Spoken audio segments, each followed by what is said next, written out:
bullish or bearish, whether you're a rookie trader or a rock star, we believe there's room for everyone. Every Filipino can learn how to trade. We're just your average Joe. But together, let's take advantage of the greatest equalizer of wealth ever, the stock market, where millions can be made and lost in a click of a finger. The journey to trading mastery is a lifetime, and we're here to stay. We are ZFT, and this is where the hot money is.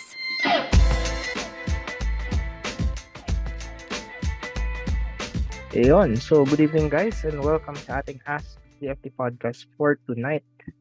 This is Coach Cosmos and we have a new topic. Actually, this is a continuation of ano yung naging discussion natin last Sunday. But before we go to our discussion, okay, tingnan muna natin. Let's give a shout out to those who are here early or on time. Sino-sino yung gustong magpasama sa recording natin for tonight's episode? Yan, sabi lang sa chat para ma-mention kayo. So, simulan ko na. Yung unang nag-good evening sa atin, si Sir Eller Villegas. Yan, welcome to our episode for tonight. Let's also welcome Sir Jerry. Yan, welcome. Sir Hector. Sir Efren. And sino pa? Sir Ryan. Welcome to our stream. Sir Christian. Is this Sir? Yeah, tama. Sir Ali. Ismael, good evening. And sunod-sunod na. Ma'am Rika, good evening. Sir Randall. And si Nani, yan, good evening. Sir Harold, good evening to our stream. Sir Leonardo, Sir Marlon, welcome. Ayan, tag nyo na. Tawagin nyo yung mga ka-AG nyo. Hindi nyo ask DFT na. We have a new topic and medyo this topic is relatively new. Okay, I think hindi pa natin to napag-usapan ever. Okay. Sa dami-dami ng topics natin sa Ask DFT, this is one of the topics na I think hindi pa natin na-discuss, no? Or kahit in passing lang man. Sige, so let's start with our discussion. And before we begin, if you haven't watched yung previous episode natin, no, yung Road to Mastery Part 1, I suggest na you go back to that. I'm not sure if available na yung recording, but if hindi pa, I'll ask our admin, no, na gawin siyang available kasi medyo connected to doon sa naging discussion natin before. So for tonight, we'll be talking about confirmation bias. Okay? Understanding confirmation bias and how to overcome it to trade objectively. So we're going to divide this topic into 3 parts para mas maging digestible siya. So sa first part, we're going to understand what confirmation bias is, ano yung mga iba't ibang types ng confirmation bias. And then number 2, we're going to discuss how it affects your trading decisions. Okay. Obviously, ang effect nito is negative, no? So, ano yung mga negative effects ng confirmation bias? And finally, we're going to discuss how you can overcome it. Right? So, yun yung magiging outline natin for tonight. So, let's start with the first part. What is confirmation bias? So, I did a little bit of research before tonight's topic. And ito yung mga nakita kong magagandang definition, no, of what confirmation bias is. So when you search for trading terminologies, syempre yung first na lalabas dyan is yung Investopedia, right? So this is how Investopedia defines confirmation bias. Confirmation bias is a term from the field of cognitive psychology that describes how people naturally favor information that confirms their previously existing beliefs. So yung mga keywords dito, guys, is you have a belief, okay, you have a pre-existing impression or belief or expectation on something. And because of that expectation, because of that belief, ang ginagawa daw natin, ang tendency natin is to seek evidence, okay, to seek proof that favors that belief, that supports that belief. Now, at first, if you read about confirmation bias, parang hindi naman siya ganun ka-harmful, right? Because it's something that is very natural for us humans. Siyempre, if meron kang pinaniniwalaan, okay, it can be even sabihin natin unrelated to trading. Like maybe it's your faith or something about work or maybe it's politics, no? If you have a certain belief, it's natural for us to really seek information para ma-validate yung belief na yun. Okay? So, outside of trading, it can be harmless kasi that's normal. Pero when it comes to the markets, doon siya nagkakaroon ng very pervasive effect. Okay, that's the right term. So when we say something is pervasive, ibig sabihin, sobrang grabe nung nagiging effect niya with your entire process. And many of us are not even aware na nangyayari na pala sa atin tong confirmation bias na to. So this concept is it's not really something exclusive to trading. Okay, accordingly nga dito kay Investopedia, it's a psychological concept, specifically regarding behavioral finance. Okay, so may mga terms tayo dito na kailangan pag-usapan. So sabi dito, according daw to experts in the field of behavioral finance, this fundamental principle has a very kumbaga parang subconscious effect to investors. So because investors seek out information that confirms their existing opinions and ignore facts or data that refutes them, ang nangyari sa kanila is they value more certain information over other available information. Okay? So let's give a practical example. Let's say ngayon no, sa crypto.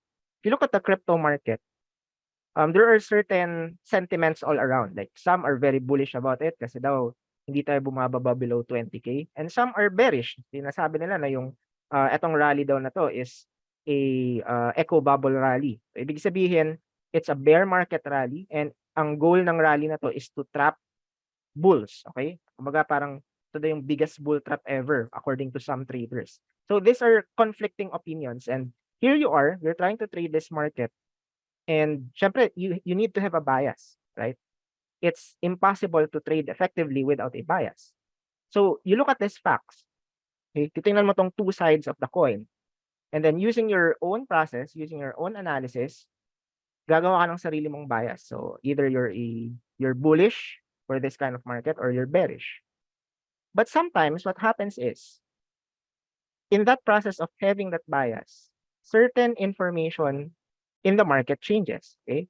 So certain facts change and sometimes yung sentiment nagbabago din. So this is a natural part of the market. Diba? Alam naman natin na yung market it's a cycle. And this cycle, it manifests itself in different ways. Okay, yung iba what they do is they look at the market cycles in a lower time frame. Yung iba naman macro time frame yung tinitingnan. But regardless of the time frame you're looking at, these cycles are always there. And ang nangyayari is, once you have this confirmation bias, once you have that certain bias na ayaw mong pakawalan, even if nakikita mo sa charts, okay, assuming na yung charts yung basis mo for making decisions, even if nakikita mo sa chart na umaakyat siya, and tuloy-tuloy yung akyat niya, it's breaking out resistances, diba? It's breaking out sa mga key levels, pero you still remain to be bearish just because you want to kumbaga parang support kung ano yung parang original opinion mo about the market, that is when it becomes dangerous. Okay? So you see these facts, alam mong it's against your bias, but what you do is you ignore those facts, and para isatisfy mo yung sarili mo, you look for other facts that support your original bias. Okay? So nagiging effect nito is you don't adapt. Okay? Hindi mo na-adapt kung ano na yung sinasabi ng market sa'yo. And as traders, this is very important. We always say this every time we have every time we have sessions about charting or ano yung bias namin, like mga mentors, right? We always say na whatever we say now may not be necessarily true for the next few days. Kaya 'di ba sobrang hirap maging trader. Especially if you have friends na ang mindset nila is like investor mindset sila. And they ask you, ano sa tingin mo about Bitcoin? Or anong tingin mo about sa PSE? Tingin mo ba aakyat? Tingin mo ba bababa? Okay? If you're a trader and someone asks you that, ano yung typical response mo? So sa mga laging tinatanungan, like your family members or maybe some of your friends are into the markets pero hindi same yung expectations or mindset nila with how you approach the market. How do you usually respond to these questions?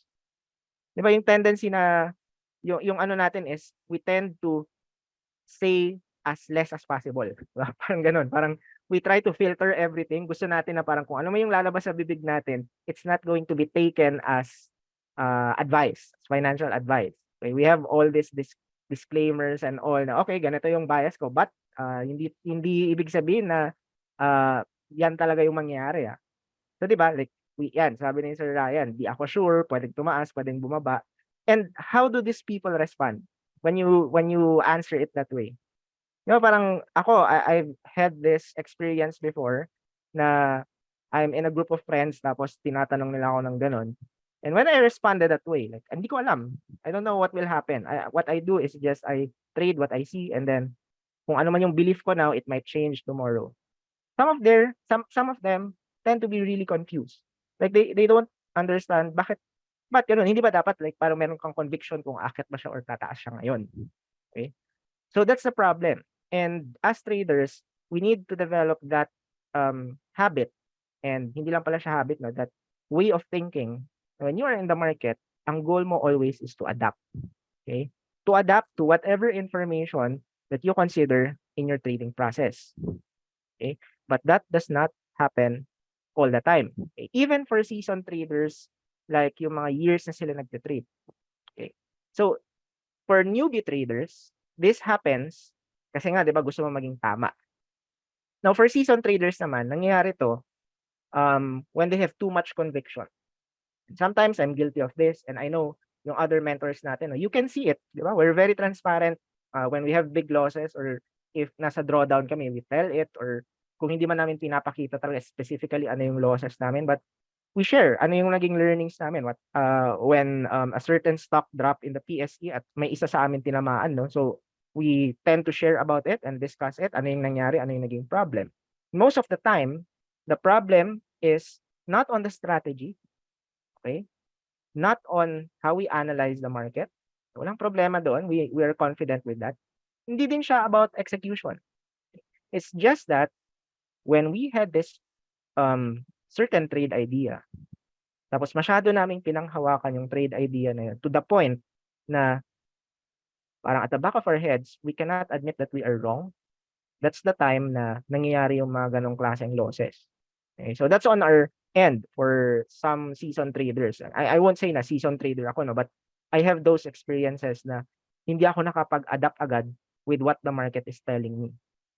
Okay? So that's confirmation bias. And accordingly, marami tong types, no? One of the ways daw that you experience confirmation bias is what we call bias research. So, ibig sabihin, you do some research, pero hinahanap mo lang yung ano yung supporting doon sa gusto mong mangyari.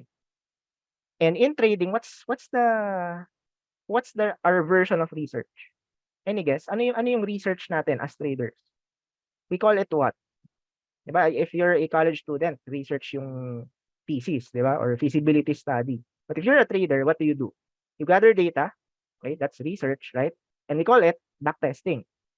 So, sa mga nagba-backtest dito, have you ever experienced this? Na meron kang binabacktest na setup, pero ang ginagawa mo or ang tendency mo when you look at the charts is yung tinitingnan mong charts ay lahat ng stocks or lahat ng coins na nag-materialize yung setup na yun. Have you ever experienced that? So, ang nangyayari, if that's your process, diba? Pumipili ka ng mga samples na na-confirm or nag-materialize yung setup mo. Ano yung magiging result ng backtesting mo? Is it going to be reliable?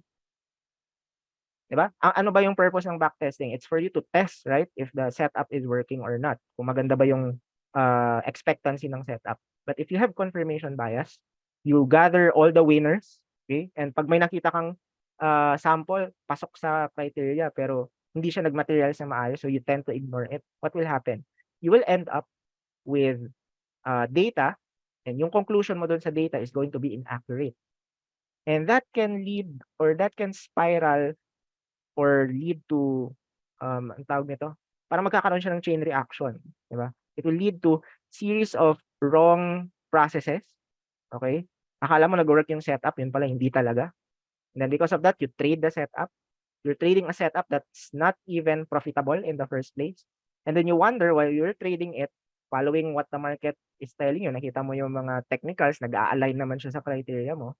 But over 20, 50 trades, hindi ka naman kumikita. Pero doon sa backtesting mo, ano siya effective siya, di ba? Profitable siya. So bakit dito sa execution, hindi siya effective? Okay? So, syempre, there's always a difference between historical data and what's happening now, di ba? But from what I know, no, from people who don't know how to really backtest, yun nangyari sa kanila. It's because their samples are chosen out of bias. Hindi siya random kinuha. Okay, kaya in our backtesting modules like sa TIP or even sa TI, diba, you have a backtesting module. One of the things that really retrain you as traders is when you choose samples for your backtested data, you should choose it as randomly as possible. If you can automate it, the better. Diba? But for some na hindi masyado ganun ka-technical when it comes to automation, at least man lang, make sure na lahat ng samples na pasado sa criteria mo is nakukuha mo siya. Okay? I think there was one citizen the other day lang nagtanong siya sa akin, gusto niya daw i-backtest lahat ng alpha setups, okay, or yung MVP setup sa PSE. Saan daw siya magsisimula? Yun yung tanong niya sa akin. So this trader is, I think, medyo baguhan siya and parang kung hindi niya man first time mag-backtest, siguro ito yung parang only time na mag-backtest siya na gusto niya tama yung process. So what I told him is, ang first thing na dapat i-make sure mo talaga, because everything will hinge on this, is the way you choose your samples. Okay? Make sure na walang confirmation bias dyan. Okay? So yun, bias research. Another type of confirmation bias is yung tinatawag nating biased interpretation. And Investopedia explains it this way. Etong bias interpretation daw, what happens is, it relates to how people process and evaluate data. Typically, evidence that conflicts with preconceptions causes discomfort and so is ignored or given little consideration. So what happens here is, even if ito talaga yung objective way of interpreting the data, let's say price action or what you see on the charts, since masasaktan ka, o yun yung keyword dito, no? Since masasaktan ka if you interpret it that way, or there's discomfort, so you choose to ignore it. So let's talk about this. Okay, pain when it comes to interpretation. Okay, because this is a very very subtle yet very powerful force in our trading. Na minsan ito yung nagiging dahilan kung bakit years ka na nagte-trade pero wala ka pa ring progress. Okay, so pain in your interpretation. I think it was Mark Douglas pala. I think it was Mark Douglas who said na when you look at data, is data good or bad? Meron bang parang force yung data? Like when you look at the charts, when you look at price action, is it good when it's going up or is it bad when it's going down? Where does this idea of something is good or bad come from? Yun yung parang point of reflection niya sa mga listeners niya.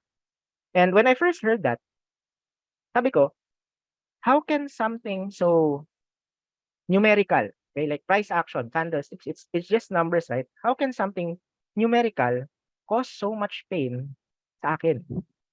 Okay, this was back when I was starting.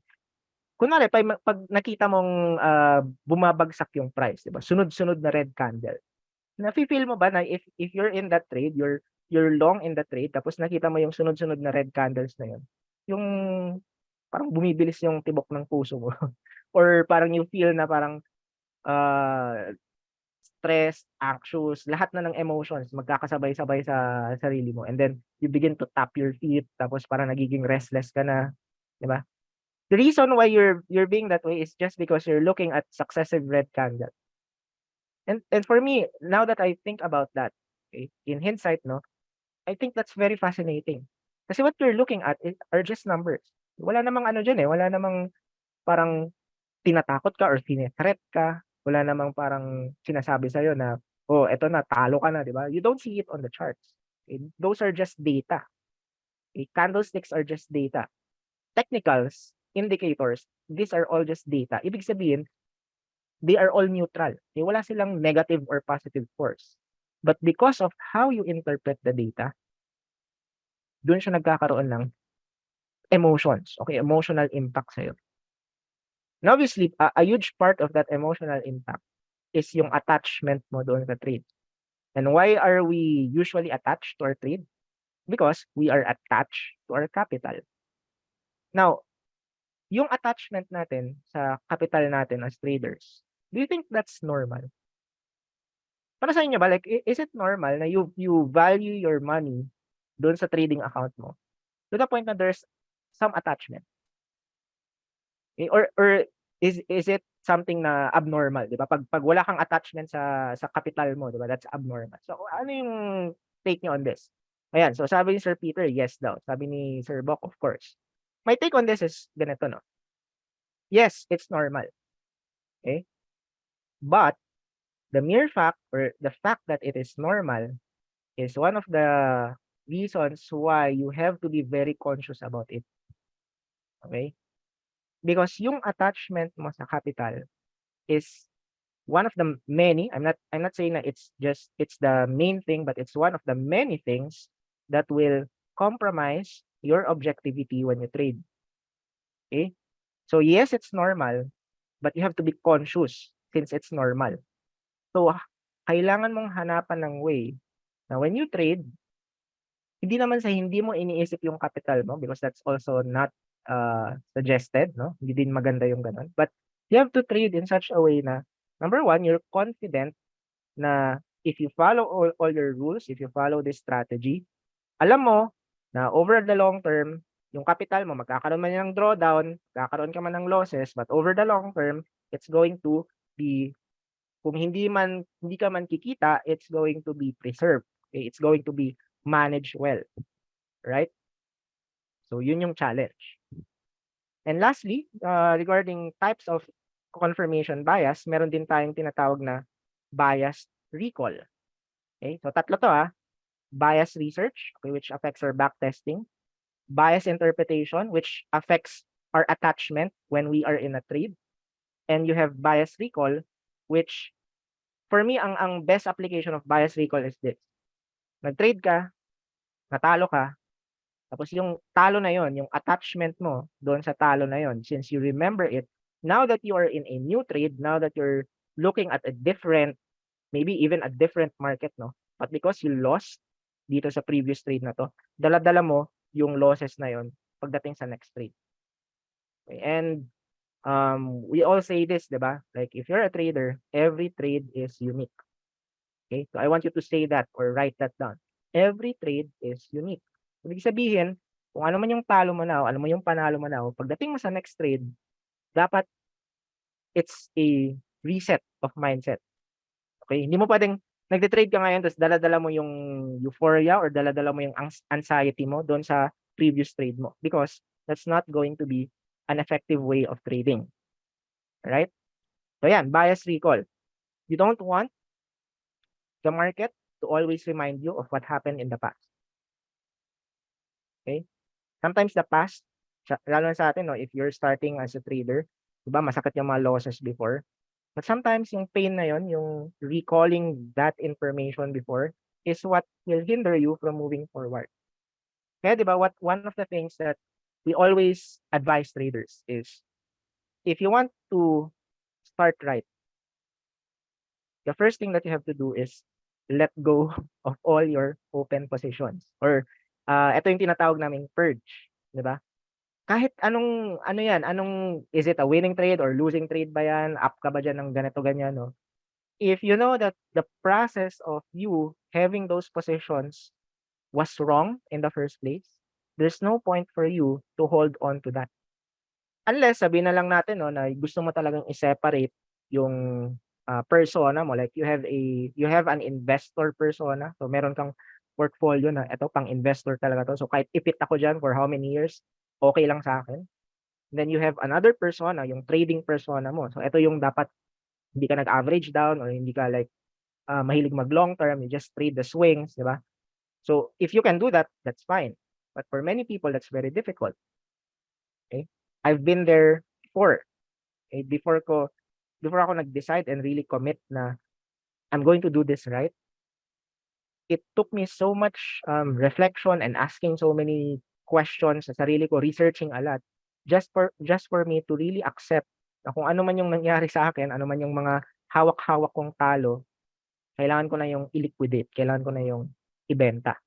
Okay? And in fact, hindi lang ako nagbenta ng positions ko. What I really did is, yung original trading account ko, after I sold, hindi ko na siya inopen ulit. Hindi ko na siya binalikan. Winidraw ko yung pera doon and transferred to another broker. Okay, anyway, my original broker was not really good din. So, okay na din yun. At least, na-ano ko siya, no, na-resolve ko yung broker problem din. But that was just a byproduct. Okay? So, these are the things that you have to be aware. Okay? And I hope na-explain natin ano tong confirmation bias na to. So now that we know this confirmation bias, let's dig deeper into how it impacts our trading decisions. Okay? Ano ba yung talagang nagiging effect nito sa atin? So we'll start with what confirmation bias, what's the right term? Parang causes an illusion, parang ganon. Ano yung illusion na kinokos ng confirmation bias sa atin as traders? Okay. Number one, we fall into confirmation bias because it's efficient. Okay? Madali siya eh. Madali siyang isipin. Okay? So, as traders, 'di ba? Ang dami-daming information na pwede mong i-consider.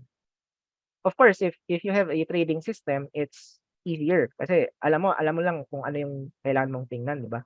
What if you're a complete beginner? Or what if you're an investor? Tapos as an investor, you have so much news, 'di ba? May news na, may technicals pa, may fundamentals pa, may sentiment, and then there's social media, may Instagrams, may trading view, and everyone is posting different trade ideas and insights all around you.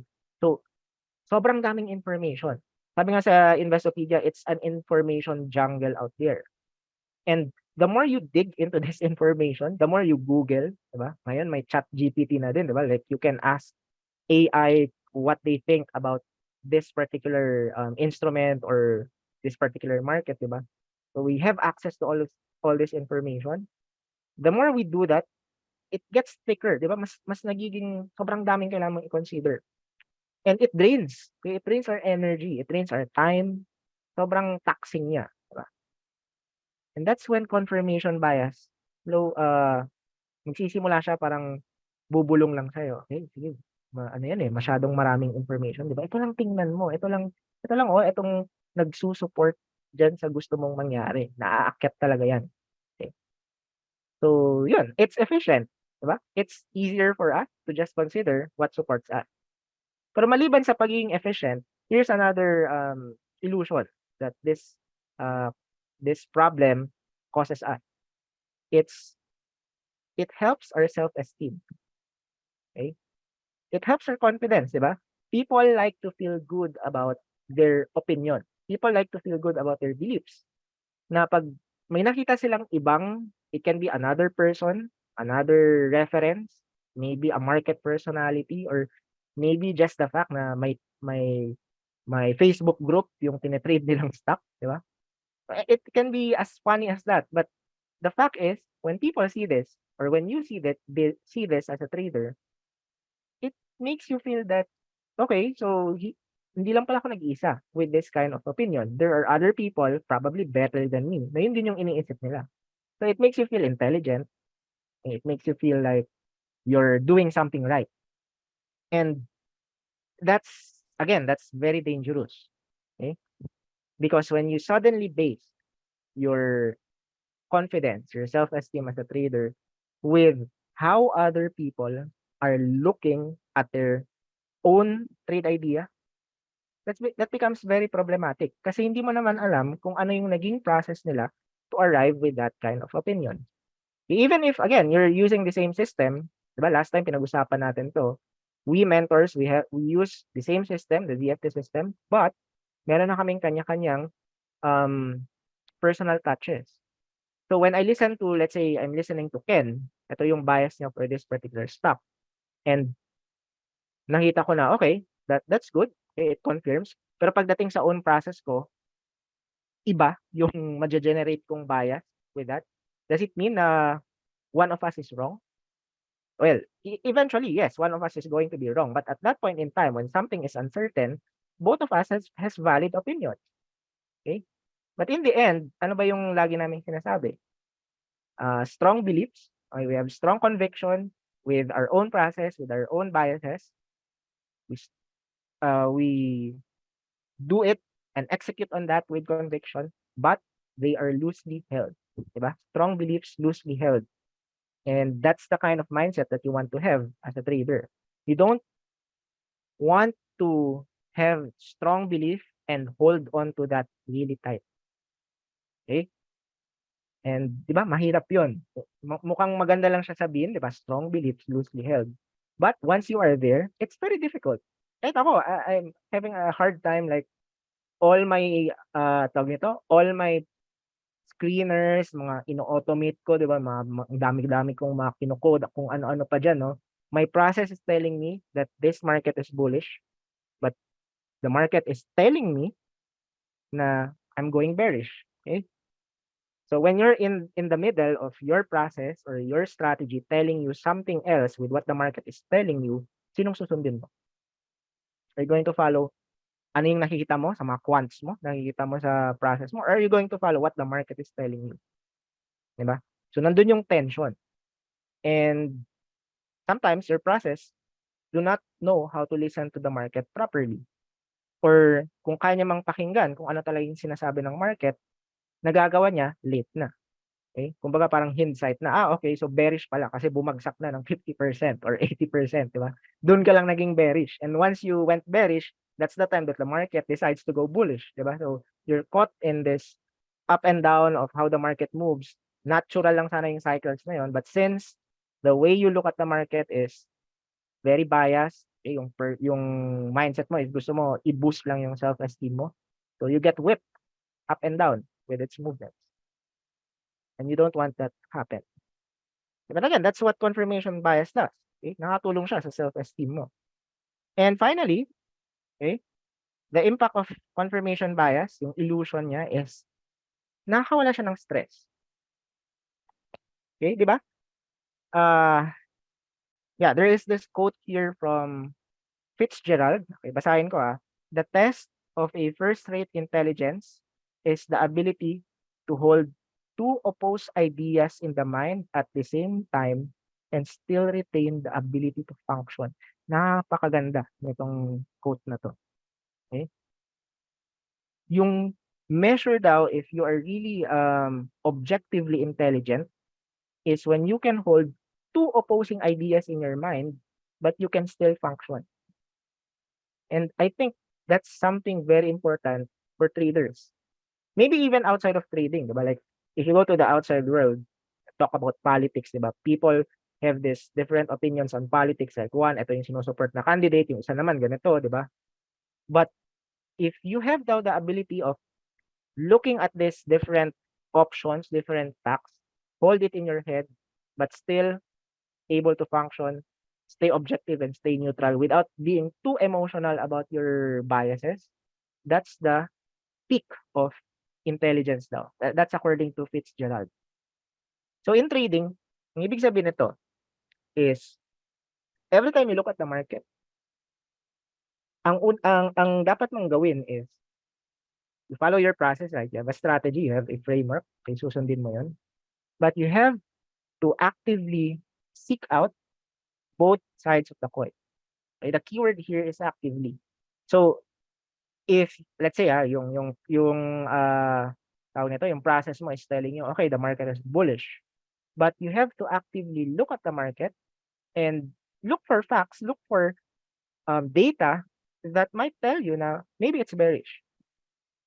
And before, hindi ito yung hindi ito yung nakasanayan kong like parang action. Kasi 'di ba pag ganun yung ginawa mo, parang you're just confusing yourself. Like how can you have a bias na bullish ka pero at the same time you're considering facts or data na bearish yung market, 'di ba? That's conflicting. But as time passes by, na-realize ko na this is actually a really good practice because once you have all the facts, again within your trading system, within your strategy, you have all the facts that the market is bullish, and then you look at the same set of facts and you see that there are also facts that points to the market being bearish, and you can consolidate yung facts na yun and arrive at a more objective opinion on the market. That's peak trading. Okay? In the same way as how Fitzgerald said na being able to do that is peak intelligence. So for me, in trading, if you can do that, that's also peak trading. But again, that's not easy to do. Ay, hindi yun madaling gawin kasi it's conflicting, right? So yun, those are the illusions that confirmation bias can give you in your trading process. Now, for the negative impact. Okay. Actually, nadaanan na natin to, no? But let's go through this one by one. The first, and for me, ito yung pinakamasakit, okay, sa trader. Lalo na pag meron ka ng strategy. And alam ko maraming makarelate sa inyo. Confirmation bias will lead you to miss a lot of opportunity. Okay? Let me give you a concrete example. We'll not go far. I'm just going to talk about myself. I think it was 2017. Yeah, 2017. It was around my first year of trading. And if you've been trading the PSE back then, 2017 was probably the most bullish year for the past 20 years of the market. Okay? Bullish in the sense na sobrang daming nag-trend, okay? And then yung 2017 market sa PSE, it culminated with the first part of 2018 when every day siguro may at least dalawa or tatlo na nagsisiling play. Okay? That was around January to February of 2018. Kasabayan pa nun yung telco series.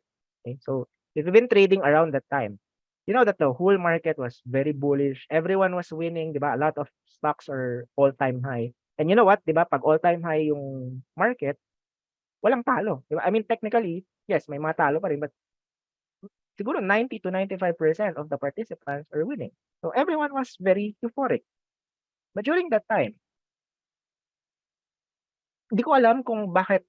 Siguro kasi nagkataon lang na pumasok ko sa market, malaki na agad yung talo ko, di ba? Tapos medyo naging parang bear market baby ako, parang in a way. No? Ang pasok ko kasi sa market is October 2016. Eh. So even if all this are pointing na the market is full of opportunities, my mindset was bearish yung market. For some reason, hindi ko alam, hindi ko na maalala exactly bakit. So bearish yung market. So since yun yung dala-dala kong mindset, I was able to trade, and in fact, I was able to get break even during that time. I was able to recover my losses by trading trending stocks. But the way I traded those stocks, hindi siya, kumbaga parang sinayang ko yung pagka-bullish ng market that time. Okay? But di ko naman ano yun, di ba? I cannot really do something about that because during that time, I was still building my own process. But here comes the crypto market. Okay? You still remember 2021, they call it, ano yung term nila? DeFi summer, tama ba?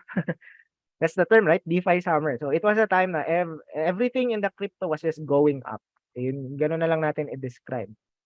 But here I am, again, looking at this market, sabi ko, hindi yan tatagal kasi itong BTC, ano na to, parang bubble na and all. So I had this perception na anytime this market is going to crash. In fact, I was sharing a lot of news and di pala news, sharing a lot of insights na babagsak yung market anytime. So be very careful kasi even yung mga nagbebenta ng balot, they're talking now about crypto, di ba? So those are signs of a bubble. But what I failed to realize is even if there are signs the market might be going down, trading is not about anticipating and predicting it. I mean, that's part of the process, but it's not what trading is really all about. Trading is about execution. Okay? Trading is about understanding what's happening now. Okay? Kaya sabi ni Mark Douglas, the best state of trading is if you trade in the zone. Okay? Trade in the now moment. Ano yung nangyayari now? Kung ano man nangyari in the past, wala kang pakialam doon. Anong nangyari in the future, you don't know that, that's uncertain. So, wala ka na ding pakialam doon. Look at the market as is now. So, what is the market telling you now? And you trade kung ano yung sinasabi ng market ngayon. So, I failed to do that. Yes, I was able to make some gains here and there. But again, I wasn't able to capitalize on it. And this is a recurring problem in my own process. So, at isa to sa mga tinatroubleshoot ko, no, yung ability to really flow with what the market is telling me with as little delay as possible. Okay? And yun din, again, a big factor of that is siguro masyado akong naging confident sa sarili kong way of analysis, di ba? Sabi ko, hindi, magaling ako. Pinag-aralan ko to, ilang years ko tong binuo, di ba? So because of that, nagkakaroon ako ng confirmation bias with my own opinion. And I have to address that. Okay? So yun, you'll have a lot of missed chances in your trading if you do not address confirmation bias. And then one of the effects din, according here sa reference natin is, you tend to disregard diversification. But I think itong idea of diversification, sa mundo ng trading, it's not really that applicable to us because, well, the mere fact that you're trading is because you have a small capital. Okay, and if you have a small capital, it's not really that ideal to diversify too much. Okay, so siguro if may malaki kang capital, then that's the time na you really create a process of how to diversify your investment. So tingnan nyo, di ba, si Boss Lee, if you follow his post or yung mga sinasabi niya inside our community, yun na yung parang level niya, di ba? So more on diversification, lessening his trading time or screen time. So maybe someday abutin sa point na ganun na dapat yung level na dala-dala mo as trader. So you have to focus on that. And last year, my last impact on our trading is being victimized by bubbles. Okay? Or ibig sabihin nito is ikaw yung either makakabili sa pinakatuktok or mag-short ng pinaka-bottom. And again, that's just a factor of the delay that confirmation bias causes sa ating trading. Yun. So, ang daming effect, ang daming parang illusion na pwedeng ibigay nitong problema na to. We have a question here. Sabi dito ni Sir Peter, Coach, ang confirmation bias ba kapag wrong interpret, pwede maging trading demon ba? For me, confirmation bias is a trading demon by itself. Okay? Hindi lang siya demon pakinggan. Hindi siya tulad yung parang, ano ba yung mga trading demons, like failure to cut your losses, di ba? Yung mga ganun, di ba? But confirmation bias, it sounds technical. But for me, it's a trading demon. Okay, so yeah, that's my take on that. Ayan, so sabi ni Mikil here is, ayan, may experience na siya. Kabaliktaran ng confirmation bias yung ginagawa ko para makahabol pa ako kahit papano on the invalidation of my bias. Problem with this is yung probability ng whipsaw. So yun, again, that's how multifaceted confirmation bias is. Ang dami niyang parang pwedeng gawin sa trading mo. Like it can attack you from this. Kung sabihin natin parang objective ka pero meron kang loophole on this part of your process, pwede siyang doon pumasok eh. So, how do we overcome this? That's the final part of our discussion on this topic. What is the action plan to overcome confirmation bias? The first is, na-mention ko na kanina, no? It's to seek contrary advice. Okay? This is according to Investopedia. The first step to overcoming confirmation bias is to have an awareness that it exists. Okay? So, kumbaga parang sinasabi dito sa atin, just be conscious na this is something natural sa atin as human beings. Okay? So, be conscious that it exists. Once an investor has gathered information that supports their opinions and beliefs, they should seek, okay, and actively seek alternative ideas, trade ideas, maybe information that challenge their point of view. Ang goal mo dito, guys, is hindi para mabawasan yung confidence mo doon sa bias mo. May hindi ganoon eh. Kasi baka ang mangyari din sa atin, okay, bullish ka, pero sa sobrang actively mo pag-seek ng contrary facts on your bias, ang mangyari naman is parang magda-doubt ka na doon sa ginagawa mo, no? Hindi yun yung gusto nating mangyari. What you want, your goal here is simply to stay objective as much as possible. Okay? Because in the market, information changes every day. You don't have, actually for me, if pinapakinggan nyo ako and baka iniisip nyo, okay, so kailangan ko magbasa ng news, kailangan ko mag-research about this and that, diba, para mabuo yung information set ko. Okay? Hindi yun yung gusto kong sabihin. Even if you just look at the chart. Because again, there is an element of subjectivity in the charts. Like, ako pwedeng maging bullish, pero another trader will look at the same chart and be bearish about it. So that's possible, right? Because as chartists, as technical analysts, at any given point in time, there will always be information for both bullish and bearish bias. Do you agree with that? At any given point in time, regardless of the time frame or the candle or the indicator that you're looking at, there's always going to be this two facts at the same time that exist at the same time. Like take RSI for example, 'di ba? Pag ang isang instrument, coin, stock or forex pair, if nag-RSI 75 siya, is that bullish or bearish? Okay, bullish siya kasi parabolic, 'di ba? Nag-breakout sa RSI 70. But at the same time, it can be bearish kasi it's already at a level na overbought na siya, 'di ba? So, these two can exist at the same time. The same for candlesticks, 'di ba? If you look at candlesticks, you see a let's say yung MAs, they are all aligned, AOTS siya, 'di ba? Or everything is pointing upwards, but that's bullish.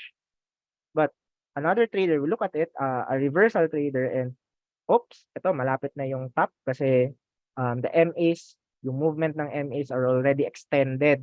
Too much na yung trend na to. So maybe it's going to go down in the next few candles. Diba? So these two facts can exist at the same time. So ang goal mo talaga is to understand that, to be conscious of that, and then identify which of the two is actually what's the term? Mas emphasize. Okay? I think no, hindi. Mali yung mas emphasize. Which of the two is heavier? Okay, yun na lang. Which of the two is heavier in your own trading process? Hindi pwede na parang ang gawin mo lang is, okay, bullish na ako. So, bullish na talaga ako. I'm 100% bullish. Or 100% bearish ka. Which is yun yung nangyayari sa atin for many of us. Okay? Either we're bearish or bullish, 100%. Walang parang varying degrees. For me, that's not going to be the case. Okay? So, every day, or depende sa process mo, you assess available information and then you try your best to rate how much of this is bearish, how much of this is bullish. Okay? Yung iba, ganito yung ginagawa. No? Meron silang parang checklist. I've been, yeah, tama, bias stacking. I think that's the term we use in ZFT. So, meron kang checklist, meron kang list of bullish signals or bullish conditions, and then you have a list of bearish conditions. So, ano ba yung mga bullish conditions? Bullish divergence, RSI ganito, ang MAs ganito, yung DARVAS ganito, and then you have a list of bearish conditions. So, look at the chart, check mo. So, okay, bullish, dito, bearish siya, bearish. And then you assess, alin dito ang, for me, mas matimbang. May bearish divergence, pero, kakastart lang ng trend. Okay? So, alin yung mas mabigat doon? So, doon papasok yung own, own personal touch mo with your trading process. So, again, same system, but different biases, okay, different beliefs. So, that can be your system. As simple as that. You don't even have to read news or what. It's just that you have to look at the charts and identify both sides of the coin and see alin sa kanila yung mas matimbang. Okay?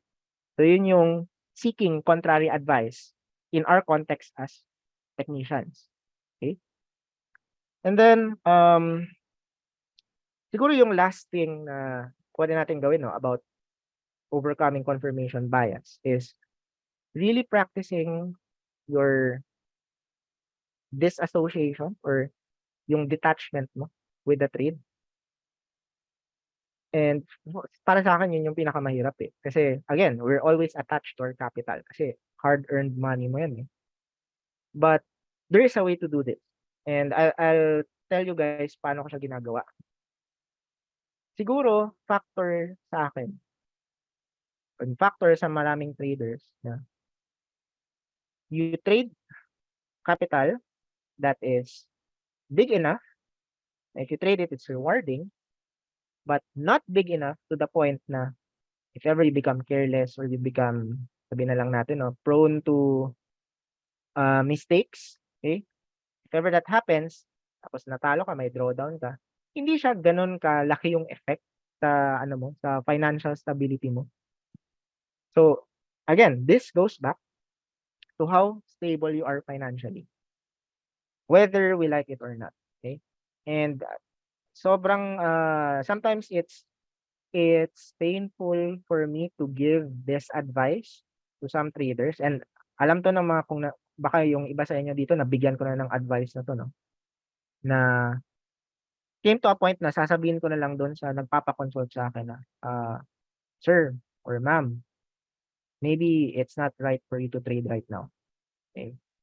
And it's not because hindi ka gano'n kagaling, or maybe it's not because slow learner ka or what. Minsan kasi yun yung mga binibigay nilang reasons, eh, "Coach, hindi ako like feeling ko hindi ako nagpo-progress kasi ganito, ganyan, like hindi ko na-absorb yung lessons or sobrang daming information. I'm not really patient with myself," and so on and so forth, 'di ba? But when I look at the facts about the case of this particular trader, usually ang nakikita ko is it all boils down to financial stability. Kasi sobrang sobrang hirap mag-trade if ang goal mo is kumita. Parang napaka-ironic nun, sobrang hirap mag-trade if ang goal mo is kumita. Pero coach, 'di ba kaya tayo nagte-trade para kumita tayo? Yes, that's right. But you don't want that to be your primary goal. You don't want that na yun yung parang everyday na nire-remind mo yung sarili mo na dapat kikita ako, dapat madoble ko yung pera ko kasi once nadoble ko yung pera ko, okay na, pwede na ako mag-resign, di ba? If that's the kind of mindset that you bring in the market is going to punish you really hard. I'm not going even to sugarcoat that. So gusto mo, yung reward becomes just the byproduct of you doing the right things. To the point na magugulat ka na lang na, uy, okay na pala, you journal your trades and then nakita mo, uy, bakit pala yung equity curve ko? Yes, may mga losses ako pero yung mga gains ko pala, na-overcome niya lang or it's more than enough to compensate for my losses. Okay? The moment you reach that level, doon mo lang talaga masasabi na, okay, so this is how it feels like to trade objectively. Okay, ito pala yung feeling na um, hindi ka ganun ka-attach, but at the same time, you're happy enough na pag may gains ka, it's sizable enough na, it's rewarding. Yun yung feeling sa'yo. May reward kang nararamdaman. So, what I want you to do, guys, ito, maybe this is already outside our topic. Ang gusto kong mangyari, especially in PR, and I think this is also the desire of mentors, is to look at trading and really just understand that trading is just a tool. Kumbaga, it's not, what's the right term? It's not something that you want to pursue as if it's the only thing worth pursuing. Does that make sense?